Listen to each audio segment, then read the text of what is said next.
Evet sevgili seyirciler, Hilal TV ekranlarında Binbir İcat programıyla bugün İslam şehri ve İslam şehirciliğini tartışıyoruz. Doçent Doktor Salim Aydüz'le birlikte. Hocam Mimar Sinan'dan bahsettik. Mimar Sinan'ın yapmış olduğu yüzlerce eserden bahsettik. Adeta İslam şehirlerinin imar edilmesinden bahsediyoruz bu eserlerle birlikte.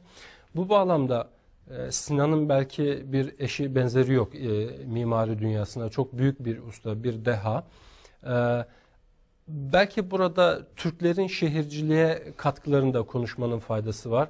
Çünkü sadece Osmanlı değil, ondan önce Selçuklularla beraber aslında Anadolu'da bazı şehirlerin ön plana çıktığını görüyoruz.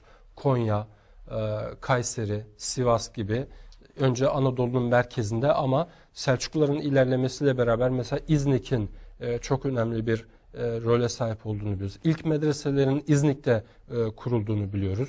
Daha sonra Osmanlı döneminde Söğüt'ten çıkan Osmanlı'nın Bursa'yı, daha sonra Edirne'yi başkent yapması, buraları imar etmesi, işte Bursa'da Ulu Camiler, Edirne'de Selimiyeler ve İstanbul'un fethiyle beraber ayrıca bir iskan politikası ve şehircilik anlayışı geliyor. Bunu akademisyenlerimiz çok değerli çalışmalarla yazdılar, çizdiler. Özellikle İstanbul'un bir İslam şehri olarak nasıl imar edildiğini Halil Nalcık Hoca çok güzel bir şekilde ortaya koydu. Ama bunun da ötesinde Balkanlara kadar giden işte Bosna'nın, Kosova'nın imarı ve buraların adeta bir İslam medeniyetinin şehirleri haline dönüşmesi söz konusu. Bu konuda Türklerin şehirciliğe katkıları bağlamında neler söyleyebilirsiniz? Evet, şimdi şehircilik konusunda Alparslan'la birlikte Türklerin Anadolu'ya gelmesinden itibaren kısa sürede Anadolu Türkleşiyor, Türk nüfusu yerleşiyor. Bilinçli bir yerleştirme ile eski Bizans şehirleri Selçuklu şehri haline geliyor ve bunlar arasında sizin de ifade ettiğiniz gibi başta Sivas, Kayseri, Konya, Malatya, biraz Diyarbakır gibi merkezler Selçuklu döneminin en canlı kültür merkezleri, ilim merkezleri haline geliyorlar ve Selçuklular gerek bu şehirlerin merkezlerinde gerekse bu şehirlerin etrafında veya bunların aralarında bir kısım kervansaray türü binalar kuraraktan Anadolu'da çok canlı bir ilim, kültür ve ticaret hayatı kuruyorlar ve Anadolu'yu tabiri caizse imar ediyorlar. Evet. Selçuklu'dan hemen sonra gelen Beylikler döneminde de Anadolu'nun imarı devam ediyor ve Selçuklularla kıyas edebilecek kadar çok iyi seviyede beyliklerin Anadolu'yu tabiri caizse ilmek ilmek dokuduklarını ve her tarafa eserler, mimari eserler kurduklarını görüyoruz. Bunların dönemi bitince Osmanlı'nın kuruluşuyla birlikte tabii bir kısmı Osmanlı'yla bir asır daha beraber yaşamışlar ve Osmanlı onlarla birlikte gelişlemiş. Osmanlı ilk olarak söz sonrası sizin de ifade ettiğiniz gibi İznik şehrini ele geçiriyor. İznik Hristiyanlar için çok önemli bir şehir. Bir ara Selçuklu başkenti de olmuş. Çok önemli bir merkez, dini bir merkez. Osmanlılar burayı ele geçirdikten sonra Hristiyan konsüllerinin de yapıldığı 325 yıllarında çok önemli bir tarihi olduğu Ayasofya Camisi'nin onların church'ün olduğu yer. Evet. Dolayısıyla İznik'i ihya ediyorlar ve ilk medreseyi İznik'e kurmaları Davud Kayseri ile birlikte çok anlamlı bu manada Osmanlıların. Daha sonra Bursa'ya kuruyorlar, önce İznik, daha sonra Bursa. Bursa'yı ele geçirir geçirmez hemen Bursa'da inanılmaz yoğun bir imar faaliyeti başlanıyor.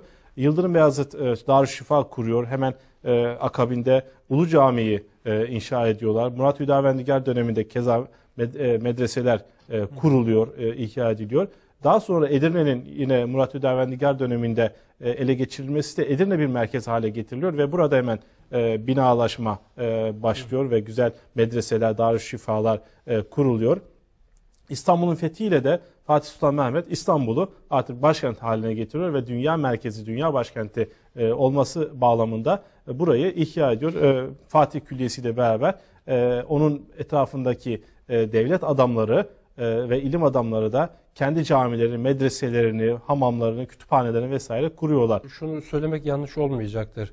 Yani bir şehri fethetmekle aslında şehircilik adına çok fazla bir şey yapılmıyor. Siyaseten, askeri anlamda belki önemli bir şey fethi ama şehir hayatının düzenli işleyebilmesi için bu yöneticilerin, padişahların, sultanların işte medreseler kurduklarını, ilim hayatını, eğitim hayatını şekillendiren ya da Canlandıran. hastaneler kurduklarını, ibadethaneler açmak suretiyle ve hatta buna ilaveten başka yerlerden nüfus getirerek, yani demografik bir hareketlendirme de yaparak şehir hayatına canlandırma söz konusu. Evet. Özellikle bu iskan meselesine biraz değinebilir miyiz? Ona ben değineceğim zaten. İstanbul'un fethiyle birlikte İstanbul bir taraftan merkez haline geliyor ama öbür taraftan fütühat devam ediyor. Bir taraftan Yavuz döneminde güneye iniliyor. Fatih döneminde batıya gidiliyor. Kanuni döneminde de yine batıda bir kısım yerler fethediliyor. Bununla birlikte Balkanlarda da bir ilim kültür merkezleri açılıyor. Belgrad gibi, Kosova gibi, bugünkü Yugoslavya'nın çeşitli şehirleri, Selanik gibi merkezler de ilim kültür merkezi haline getiriliyor. Tabi buraları fethedildikten sonra çok iyi bir iskan politikasıyla buralarının Türkleşmesi, Müslümanlaşması ya da genel Osmanlı coğrafyasında uyumlu bir hale getirilmesi için bir kısım iskan faaliyetleri, zorunlu iskan faaliyetleri başlatılıyor. Mesela biliyoruz ki Konya'dan önemli bir nüfus Selanik'e göç ettiriliyor. Veyahut Anadolu'nun çeşitli şehirlerinden Balkanlara Müslüman nüfus zorunlu olarak ikamete mecbur tutuluyor. Keza İstanbul ilk fethedildikten sonra tabi İstanbul'un eski Hristiyan halkı İstanbul'u terk ettiğinden dolayı İstanbul'da çok ciddi bir nüfus problemi ortaya çıkıyor. Ve Fatih bu nüfus problemini Samsun'dan, Karadeniz çeşitli yerlerinden, Anadolu'dan, Kastamonu'dan vesaire Aksaray'dan düzenli olarak seçme insanları getirerekten İstanbul'un çeşitli merkezlerine bilinçli bir şekilde yerleştiriyor. Bu politika tabii sadece Fatih'in politikası değil. Yavuz döneminde aynı politika devam ediyor. Hatta sadece Müslümanları da değil, ticaretin canlanması için Ermeni ve Yahudi milletinden ailelerin de getirildiğini Sanat biliyoruz. ehli olan, ticaret ehli olan insanlara İstanbul'a getiriyorlar. Tabii. Yavuz mesela Kahire'yi fethetmez. Oradan ehli sanat, ehli ticaret pek çok ehli ilim insanı getiriyor. Tabii bir takım insanları bu şekilde cezbediyor. Öbür taraftan mesela çok güzel bir örnek vermek gerekirse Ali Kuşçu ile ilgili söylemek lazım. Ali Kuşçu Semerkant Rasathanesi'nin önde gelen araştırmacılarından, astronomlarından birisi. Aynı zamanda Ulu Bey'in en yakın dostu ve bir müddet sonra Semerkant Rasathanesi'nin müdürü oluyor. Ali Kuşçu'nun oradaki görevi Ulu Bey'in vefatıyla bitiyor. İlim hayatı sona eriyor oradaki. Ali Kuşçu Uzun Hasan'ın yanına gidiyor, o zamanki İran devletinin başı olan. Ve Uzun Hasan Ali Kuşçu'yu Fatih Sultan Mehmet'e bir elçilik göreviyle İstanbul'a gönderiyor. Fatih Sultan Mehmet Ali Kuşçu ile buluşunca onun nasıl kıymetli bir bilim adamı olduğunu hemen fark ediyor. Fatih kendisi de bir ilim adamı olduğu için Ali Kuşçu'ya diyor ki gel diyor sen benim yanımda çalış, benim medreselerimden birinin başına geç, burada ilim hayatına devam ettir diyor. Ali Kuşçu da tabii çok nazik bir insan. Efendim diyor ben şu anda Uzun Hasan'ın elçisiyim. Hükümdarımın görevini bitireyim ondan sonra gelirim. Akkoyunlu hükümdarı Uzun Hasan'ın elçisiyim. Bitirip ondan sonra müsaade edersen geleyim diyor ve gidiyor hakikaten.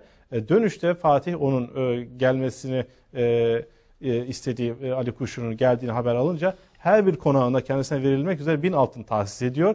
Ve İstanbul'a gelince Üsküdar'da da karşılamak üzere Hocazade'yi gönderiyor. Beraber İstanbul'a geçiyorlar ve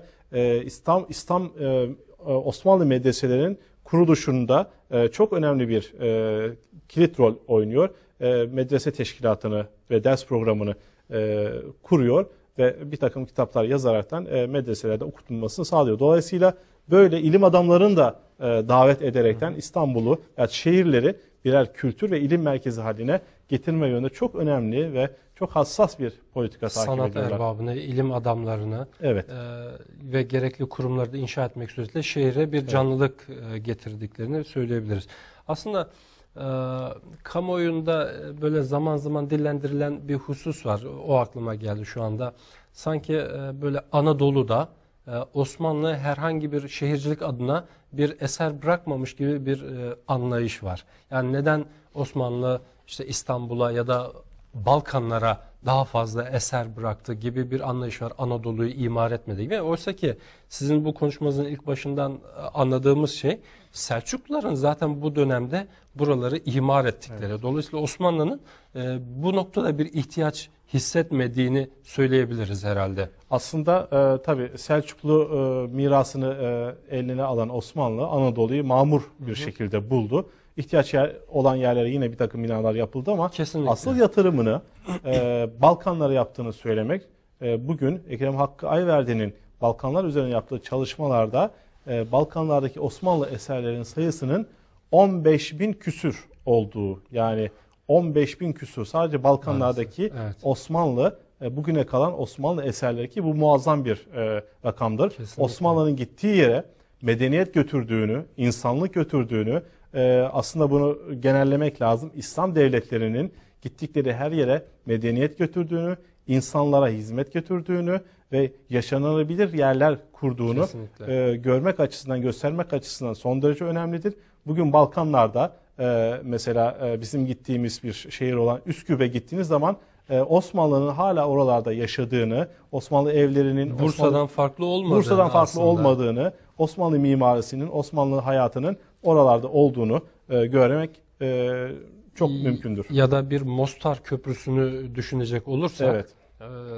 Klasik bir Osmanlı mimarisi, o az önce bahsettiğimiz kemerlere belki en güzel örneklerden bir tanesi olarak söyleyebiliriz. Burada vaktimiz de biraz daralıyor. Ben farklı bir noktaya geçmek istiyorum. İslam şehrinin en önemli parçalarından bir tanesi de hamamlar. İşte cami, kütüphane, medrese, pazar yeri gibi kurumların yanı sıra hamamlar da İslam şehrinin önemli bir parçası. Kısmen buna Mimar Sinan'ı anlatırken de değindik ama temizliğe verilen önem, hijyene verilen önem, önceki programlarda da bunun altını çizdik. İslam medeniyetinin bir su medeniyeti olduğunu ifade ettik. Hamamlar İslam kültüründe nerede duruyor? Bunu biraz izah edebilir misiniz? Evet, İslam medeniyeti bir temizlik medeniyeti diye önceki programlarımızda da ifade ettik, sizin de buyurduğunuz gibi. Bir defa hamam şehrin olmazsa olmaz parçalarından, binalarından bir tanesidir. Her şehirde en az bir tane hamam bulunuyor. Bir kısım şehirlerde hamamlar baylar ve bayanlar sırayla kullanırken pek çok şehirde, özellikle büyük şehirlerde hamamlar çifte hamam olarak yapılıyor. Yani bir bölümü hanımlara, bir kısmı beylere sürekli açık bir şekilde. Avrupa'da az önce programımızın başında belirttiğimiz gibi Roma döneminde olmasına rağmen Roma döneminden hemen sonra unutuluyor ve 17. yüzyıla kadar Avrupa'da hamamlara rastlamak mümkün değil. Ancak 17. yüzyıldan sonra Türk tüccarlarının Avrupa'ya gidişiyle Avrupa'da hamamlar açılmaya başlanıyor. 1670'li yıllarda. İngiltere'de bu hususta açılan hamamların ismi de Turkish Bath şeklinde, yani Türk hamamı şeklinde. Bugün Londra'da, Manchester'da, Leeds'te, benim yaşadığım Manchester'da benim evimin hemen yakında var, Turkish Bath olarak halen faaliyette. Buralarda isimlerin de aynen bizdeki gibi koruyaraktan Türk hamamı da deniliyor, Türk Bath da deniliyor. Binaların olduğunu görüyoruz. Tabii hamam kültürü bir iç temizliğin, yani insan temizliğinin esasıdır. Osmanlılar, İslam medeniyeti bunun haricinde dış temizliğe de çok ciddi önem veriyorlar. Beden temizliğinin ötesinde çevreye karşı yani olan duyarlılık da önemli. Evet. Aslında bu noktada belki biraz da bugünkü tabiriyle peyzaj ya da bahçe düzenlemeleri gibi konulara da girebiliriz belki. İslam dünyasındaki saraylar ve bu sarayların bahçe düzenlemeleri, özellikle belki Abbasilerdeki saraylar, Bağdat'ın o işte bahçelerinin işte masallara konu olduğunu vesaire biliyoruz. Ama bir diğer uç noktada da aslında Endülüs Emevileri var. Elhamra Sarayı'nın o fıskiyeleri meşhurdur. Evet. Yani İspanya'daki Endülüs Emevilerinin de bir su medeniyeti olduğunu biliyoruz aslında. Bu beden temizliğinin ötesindeki çevreye, Müslümanların çevreye bakışı ve onları düzenlemesi anlamında neler söyleyebiliriz? Çevre temizliği ve korunması İslam medeniyetinde çok önemlidir. Fatih'in yeşilliği korumaya verdiği önemi biliyoruz. Bunun haricinde benim öncelikle bu bahçe konusuna geçmeden önce Mimar Sinan'ın Süleymaniye Camii'nde yaptığı bir muazzam uygulamadan bahsetmek istiyorum. Evet. Sinan Süleymaniye Camii'ni yaparken caminin tabii içerisinde binlerce kandilin bir anda yandığı zaman ortaya çıkaracağı hava kirliliğini ve isi hesap ederekten çok ilgi çekici bir sistem geliştiriyor ve caminin içerisinde yanan bu islerin hava kirliliğine sebep olmaması için bir is odası yapıyor. Evet. Caminin içerisinde yaklaşık 4500 tane kandil var ve bu kandiller bir anda yandığı zaman ortaya muazzam bir duman çıkıyor ve bu duman çok muazzam bir sistemle caminin içerisinde dolaşıyor fakat hiçbir şekilde duvarlara temas etmeden ana kapının altındaki 4 dehlizden, 4 boşluktan is odasına giriyor. İs odasının içerisine büyük deliklerden giren bu yoğun ve kesif duman odanın içerisinde tur atıyor ve odanın tavanlarına, pencerelerin kenarlarına açılan küçük deliklerden tekrar dışarıya salınıyor. Ancak dışarıya salınırken dumanın içerisindeki, isin içerisindeki o kir yapan tabaka, tanecikler odanın içerisinde, odanın duvarlarına yapışıyor. Dolayısıyla evet, içerideki kirli hava dışarıya filtre edilmiş olarak çıkıyor ve temizlenmiş olarak çıkıyor.